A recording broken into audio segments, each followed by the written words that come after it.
یہ خواب ہے میرے مصطفیٰ صلی اللہ علیہ وسلم کا، اور انبیاء کا جو خواب ہوتا ہے وہی ہوتا ہے۔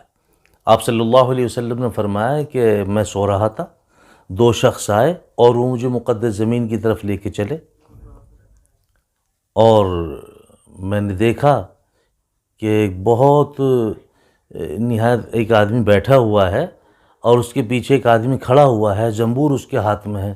وہ آدمی اس گال کو ایسے چیرتا یہاں تک لے آتا، پھر وہ اس والے کو چیرتا تو یہ والا درست ہو جاتا، اسی طرح سے یہ والا چیرتا تو یہ والا درست ہو جاتا۔ آپ صلی اللہ علیہ وسلم نے فرمایا یہ کیا معاملہ ہے؟ ان دونوں شخصوں نے کہا کہ آپ آگے چلیں۔ ہم آگے چلے۔ آپ صلی اللہ علیہ وسلم نے فرمایا پھر میں نے دیکھا کہ ایک شخص لیٹا ہوا ہے اور ایک شخص اس کے سر کے پیچھے کھڑا ہوا، اتنا موٹا پتھر لیے ہوا ہے، وہ اس کے سر پہ دے مارتا ہے، سر پھوڑ دیتا ہے، پتھر لڑھک کے دور جاتا ہے، وہ اس کو اٹھا کے لے کے آتا ہے، اتنے میں یہ سر اپنی جگہ درست ہو جاتا ہے۔ یہ شخص پھر اس کے ساتھ یہی معاملہ کرتا ہے۔ ہم نے کہا یہ کیا معاملہ ہے؟ وہ دونوں شخص بولے آگے چلو۔ ہم اور آگے چلے۔ ہم نے دیکھا کہ ایک مثل تنور ایک غول ہے ایسا، اس کے اندر ننگے عورتیں اور مرد ہیں، بالکل برہنہ، اور نیچے آگ جل رہی ہے۔ اب وہ جو آگ اتنی تیز ہو جاتی ہے کہ وہ نکلنے کے قریب ہوتے ہیں، اور پھر وہ آگ نیچے ہو جاتی تو وہ سب پھر نیچے چلے جاتا ہے۔ ہم نے کہا یہ کیا معاملہ ہے؟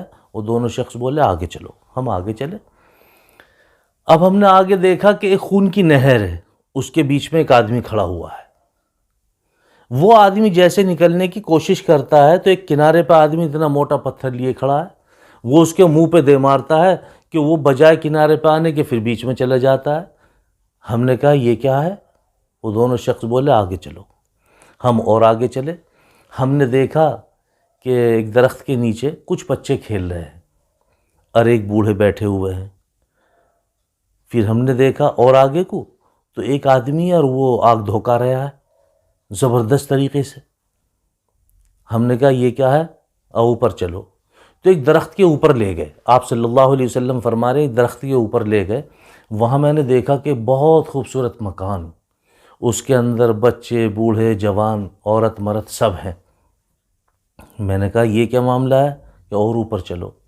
ہم اور اوپر گئے تو اس میں دیکھا ہم نے بوڑھے اور جوان ہیں۔ میں نے کہا ساری رات ہو گئی تمہیں گھماتے گھماتے، آخر تم کون لوگ ہو؟ کیا بات ہے؟ وہ کیا معاملہ تھا؟ تو آپ نے کہا کہ وہ جو آپ نے دیکھا کہ ایک شخص بیٹھا ہوا ہے اور ایک شخص اس کے پیچھے زنبور لیے کھڑا ہے، یہ شخص اس کے گال کو چیرتا ہے۔ جی یہ وہ شخص ہے جو دنیا میں جھوٹ بولتا تھا اور وہ چاروں طرف پھیل جایا کرتا تھا، قیامت تک اس کے ساتھ یہی حال ہوتا رہے گا۔ اب ہم یہ دیکھیں کہ جھوٹ کہاں تک ہے اور کہاں ہم جھوٹ نہیں بول رہے ہیں۔ الامان والحفیظ۔ پہلی بات تو یہ ہے کہ جب انسان ایک مرتبہ جھوٹ بولتا ہے تو فرشتہ اس سے 1 میل دور چلا جاتا ہے۔ مزید جھوٹے آدمی کا حافظہ کمزور ہو جاتا ہے، جھوٹے آدمی کا حافظہ کمزور ہو جاتا ہے، جھوٹے آدمی کے منہ سے بدبو آنے لگتی ہے، جھوٹے آدمی کا لوگوں پر سے لوگوں کا اعتماد ختم ہو جاتا ہے، اس پہ اعتبار نہیں کرتے۔ اور جھوٹ کیا نہیں ہے؟ آپ جو اپنے بچے سے کہتے ہیں نا بھئی آپ 10ویں پاس کر لو میں سائیکل دلاؤں گا، اور بچے نے جان توڑ محنت کی، 10ویں پاس کی، سائیکل کو کہا، آپ نے کیا کہا؟ اے چپ، ابھی کام ایسے ہی چل رہا ہے، دلا دیں گے۔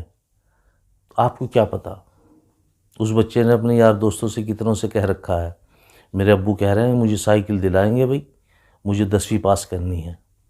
آپ نے بچے کو اتنا نروس کر دیا کہ بچہ اگلی مرتبہ محنت کرنے کے لیے تیار ہی نہیں ہوتا ہے۔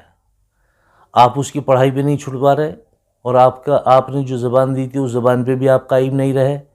ادھر بچہ جو ہے آپ کی طرف سے بدظن ہو گیا، یار ہمارے ابو تو جھوٹ ہی بولتے رہتے ہیں۔ اگر آپ نے پھر اس سے کہہ دیا 12ویں پاس کر لے میں تجھے ایسا کرا دوں گا، بچہ آپ پہ یقین نہیں کرے گا، بھلے چاہے آپ کتنے اعتماد کے ساتھ میں اس کو یقین دلائے، کیونکہ وہ اگر اعتماد آپ پہ کر بھی لیتا ہے تو اس کے جو اور دوست ہیں بچے، وہ اس سے کہیں تیرے ابو نے تو پہلے بھی کہا تھا، وہ ایسے ہی کہتے ہیں، تو بچے کا اعتماد آپ پہ بنے گا ہی نہیں۔ جھوٹ جھوٹ ہے، آپ چھوٹے سے بولیں یا بڑے سے بولیں، اپنے سے بولیں یا پرائے سے بولیں، جھوٹ تو جھوٹ ہے۔ جھوٹ تمہارے نیک اعمال کو ایسے کھا جاتا ہے جیسے لکڑی کو دیمک۔ اس سے بڑی اور کیا بات ہو سکتی ہے؟ جو لوگ آپ پہ اعتبار کرتے ہیں، اعتماد کرتے ہیں، ان لوگوں کا اعتماد ختم ہو گیا آپ میں سے۔ آپ کا حافظہ کمزور ہو گیا۔ جو جھوٹ بولتا ہے اس کا حافظہ بھی کمزور ہوتا ہے۔ اس نے آپ سے کیا کہا، ان سے کیا کہا، ان سے کیا کہا، یہ بھول جاتا ہے۔ اس لیے میرے بھائیوں، ہمیشہ یاد رکھو، پہلی بات تو یہ ہے کہ انبیاء کا خواب وحی ہوتا ہے، اور یہ خواب کس نے دیکھا؟ میرے مصطفیٰ صلی اللہ علیہ وسلم نے۔ تو جھوٹ کے تعلق سے آپ تک بات پہنچا دی اور آپ کی سمجھ میں بھی آ گئی ہوگی۔ انشاءاللہ اگلا جو تعلق ہے وہ قرآن کریم سے ہے، وہ اگلی ویڈیو میں آپ کو دکھاتے ہیں۔ پہلے نمبر پہ ہم اس جھوٹ کے تعلق سے اپنی بات یہی پوری کرتے ہیں۔